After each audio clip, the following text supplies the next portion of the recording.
AI software engineer Atul Subhash case से तो आप सभी वाकिफ होंगे।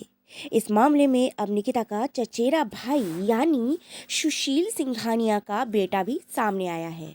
उसने कहा निकिता पढ़ने लिखने में काफ़ी होशियार थी। परिवार में वही इकलौती महिला है जो इतना पढ़ी लिखी है।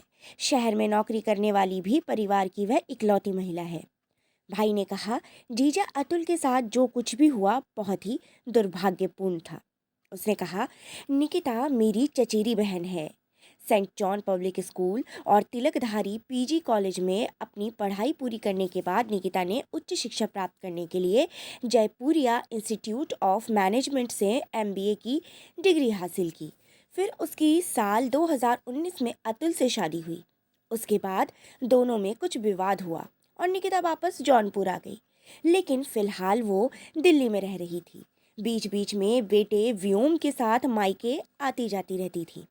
सुशील सिंघानिया के बेटे ने कहा मेरे पिता बेवजह इस केस में फंसे हैं। निकिता के पिता मेरे पापा को बहुत मानते थे। अतुल के केस में मुझे भी बहुत दुख है, लेकिन हम इस मामले में कुछ भी नहीं कहना चाहते हैं। बस इतना जानता हूँ मेरे पिता का इस केस से कोई लेना देना नहीं है। वो बुजुर्ग है और काफ़ी बुजुर्ग है। उन्हें बेवजह परेशान ना किया जाए।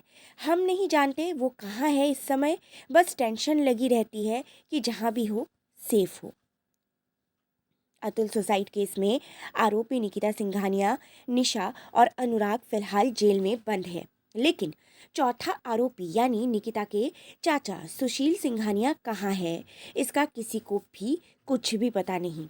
हालांकि प्रयागराज हाईकोर्ट से उन्हें जमानत मिल गई है। अब पुलिस उन्हें गिरफ्तार नहीं कर सकती। अगर करती भी है तो वो 50,000 रुपये देकर वकील के जरिए छूट सकता है। जौनपुर फैमिली कोर्ट में चल रहे अतुल बनाम निकिता केस से जुड़े कुछ दस्तावेजों में चाचा सुशील का भी नाम था। निकिता के चाचा ने दावा किया था कि अतुल के माता पिता ने निकिता के पापा मनोज सिंघानिया से उनके सामने 10 लाख रुपए दहेज मांगे थे। इसके बाद निकिता के पिता सदमे में चले गए थे। फिर साल 2019 में ही मनोज की मृत्यु हो गई।